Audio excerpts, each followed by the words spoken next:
Hello students, welcome to my YouTube channel MJ chemistry.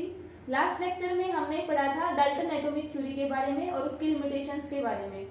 उस lecture में हमने ये डिस्कस किया था कि हमारा जो एटम होता है वो सबसे स्मॉलेस्ट पार्टिकल होता है किसी भी सब्सटेंस का। कुछ और भी इंपॉर्टेंट पॉइंट्स थे, लेकिन क्या हुआ समय के साथ हमने जब देखा कि उसमें कुछ कमियां पाई गई तो बहुत सारे केमिस्ट आए और फिजिस्ट आए, उन्होंने इस फील्ड में रिसर्च किया और उन्होंने क्या पाया कि इसके अंदर और भी मॉडिफिकेशंस की जा सकती हैं।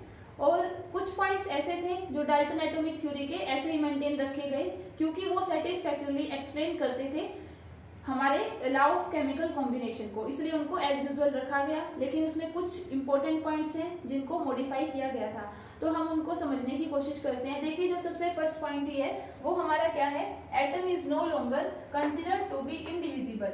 जबकि हमने जब डाल्टन एटॉमिक थ्योरी के बारे में पढ़ा था उसमें फर्स्ट पॉइंट हमारा यही था कि जो एटम होता है उसको हम इनडिविजिबल पार्टिकल मान के चलते हैं कि वो इनडिवाइड, मतलब आप ये बोलोगे उसको हम डिवाइड नहीं कर सकते। एटम को हम फर्दर डिवाइड क्यों नहीं कर पा रहे, क्योंकि हम उसको ये मान के चल रहे थे कि एटम सबसे स्मॉलेस्ट पार्टिकल होता है किसी भी सब्सटेंस का।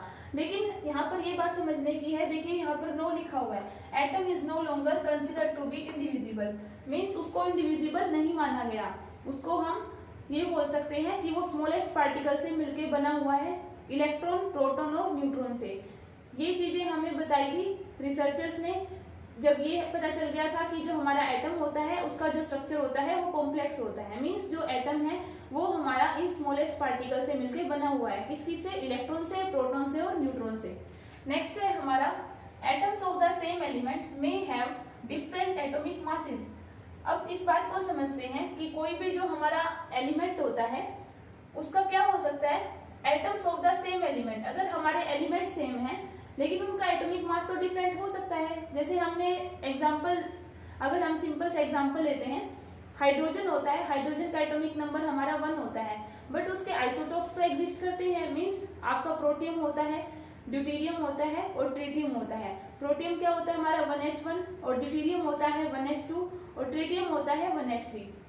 यहाँ पर हम ये देख सकते हैं हमारा जो हाइड्रोजन है 1H1, 1H2 and 1H3. This is protium, this is deuterium and this is tritium. These are 3 isotopes of hydrogen. That means हम यहाँ पर ये ऑब्जर्व कर पा रहे हैं, जो हाइड्रोजन है उसका एटॉमिक नंबर हमारा यहाँ पर क्या है, सबका सेम है, 1 है, बट उनका जो एटॉमिक मास है वो क्या है हमारा डिफरेंट। यहाँ पर 1 है, 2 है और 3 है, उनके एटॉमिक मासेस चेंज हो रहे हैं। और इन हम जो ये हमारे एटम होते हैं जिनका एटॉमिक नंबर सेम रहेगा और एटॉमिक मास हमारे डिफरेंट हो जाते हैं, उनको हम क्या बोलते हैं, आइसोटोप्स बोलते हैं। नेक्स्ट है हमारा, एटम्स ऑफ डिफरेंट एलिमेंट्स में हैव सेम एटॉमिक मासेस। उन्होंने क्या बताया था कि हमारे एलिमेंट डिफरेंट हो सकते हैं बट उनके जो एटॉमिक मासेस हैं वो क्या हो सकते हैं, हमारे सेम हो सकते हैं। फॉर एग्जाम्पल, अगर हम बात करते हैं आर्गन की और कैल्शियम की, आर्गन का जो एटॉमिक नंबर होता है वो होता है हमारा 18 और कैल्शियम का एटॉमिक नंबर होता है 20। अगर आप इसका एटॉमिक मास रखेंगे वो भी अप्रोक्सीमेटली आपका दोनों का क्या होता है, 40 होता है। दैट मीन्स हम यहाँ पर ये ऑब्जर्व कर पा रहे हैं हमारे जो एलिमेंट्स हैं वो डिफरेंट हैं, उनका एटॉमिक मास क्या है, सेम है, हालांकि उनके जो एटॉमिक नंबर है वो क्या है, डिफरेंट है। तो कोई भी एटम डिफरेंट एलिमेंट्स के जिनके एटॉमिक नंबर डिफरेंट होते हैं बट उनका एटॉमिक मास सेम होता है, उनको हम क्या बोलते हैं, उनको हम आइसोबार बोलते हैं। These are called isobars which have same atomic masses but different atomic numbers. Next है, the ratio in which different atoms combine with one another may be fixed and integral but may not always be simple.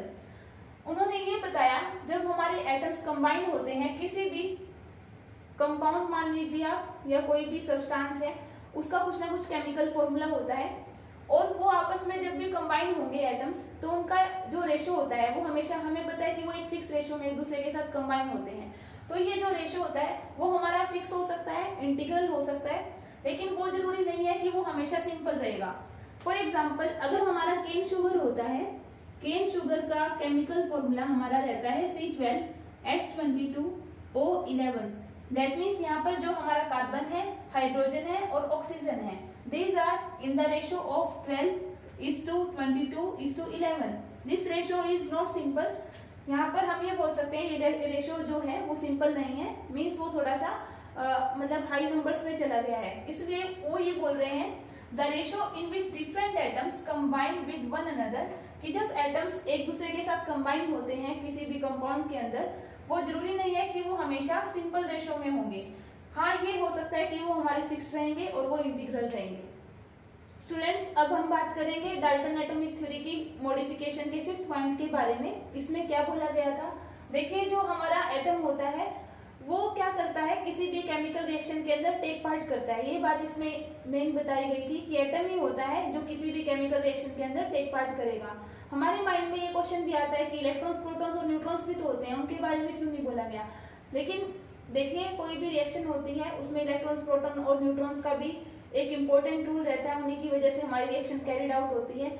लेकिन इस theory में जो बताया गया था वो यही बताया गया था कि एटम्स ही होते हैं जो किसी भी केमिकल रिएक्शन के अंदर टेक पार्ट करते हैं।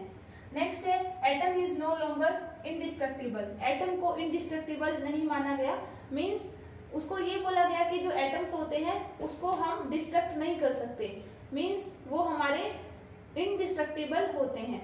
फॉर एग्जाम्पल, अगर आपके पास एक एलिमेंट है, उसका कोई एक एटम है, आप उस एलिमेंट के एटम को दूसरे एलिमेंट के एटम में चेंज कर सकते हैं। और वो चेंज कैसे होगा? By bombardment of alpha rays. अगर आप वहां पर कुछ न्यूक्लियर रिएक्शंस करवाते हो, बम्बार्डमेंट करवाते हो, तो उन बम्बार्डमेंट की वजह से क्या होगा कि हमारा जो एक एटम होगा किसी एलिमेंट का, वो दूसरे एलिमेंट के एटम के अंदर चेंज हो जाएगा। फॉर एग्जाम्पल, आप यहीं पे देखिए, जैसे यूरेनियम है, यूरेनियम हमारा प्लूटोनियम के अंदर चेंज हो रहा है। हमारा यूरेनियम का एटॉमिक नंबर 92 होता है और एटॉमिक मास हमारा 235 होता है। जो प्लूटोनियम होता है उसका एटॉमिक नंबर हमारा 94 है और जो उसका एटॉमिक मास है वो 239 है। दैट मीन्स यहाँ पर क्या हो रहा है, ये जो एटम है वो हमारा प्लूटोनियम के एटम के अंदर चेंज हो रहा है। लेकिन वो चेंज कैसे हो रहा है? By bombarding of alpha rays. अगर यहाँ पर आप अल्फा रेज का बम्बार्डमेंट करवाते हो तभी क्या होगा, हमारा एक एटम दूसरे एटम के अंदर चेंज हो जाएगा।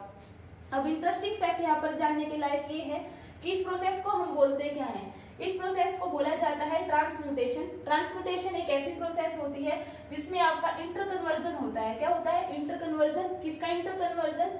एलिमेंट का, through changes in atomic nuclei. जब आप उसके एटॉमिक न्यूक्लियाई में चेंजेस करवाते हो, और वो चेंजेस कैसे होते हैं? जब आप उस एटम के ऊपर बम्बार्डमेंट करवाओगे। लेकिन आप ये बात भी ध्यान रखेंगे कि जो एटम की बम्बार्डमेंट होती है वो हमेशा न्यूक्लियस के ऊपर ही की जाती है। तो न्यूक्लियस के ऊपर जो बम्बार्डमेंट की जाएगी उसकी वजह से हमारा उसका एटॉमिक मास में कुछ चेंजेस आएंगे। इसी वजह से हमारा जो एक एलिमेंट का एटम होता है वो दूसरे एलिमेंट के एटम के अंदर चेंज हो जाता है, और इसी प्रोसेस को हम क्या बोलते हैं? ट्रांसम्यूटेशन बोलते हैं। तो the process of interconversion of elements through changes in atomic nuclei. इसलिए हमने यहाँ पर ये लिखा है कि चेंजेस होंगे, किसमें चेंजेस होंगे? एटॉमिक न्यूक्लियाई के अंदर चेंजेस होंगे। इसी प्रोसेस को आप ट्रांसम्यूटेशन बोलते हो। होप सो आपको ये लेक्चर समझ आया होगा। ये छोटा सा एक लेक्चर था और इसमें सिर्फ मॉडिफिकेशन बताई गई है। मॉडिफिकेशन किसके अंदर? डाल्टन एटॉमिक थ्योरी के अंदर। हालांकि यहाँ पर कुछ पॉइंट्स ऐसे थे जो सेम रखे गए थे जो डाल्टन एटॉमिक थ्योरी में बताए गए थे। ऐसा इसलिए था क्योंकि वो लॉ ऑफ केमिकल कॉम्बिनेशन को अच्छे से फॉलो करते थे। Okay, thank you for watching my video and subscribe to my channel.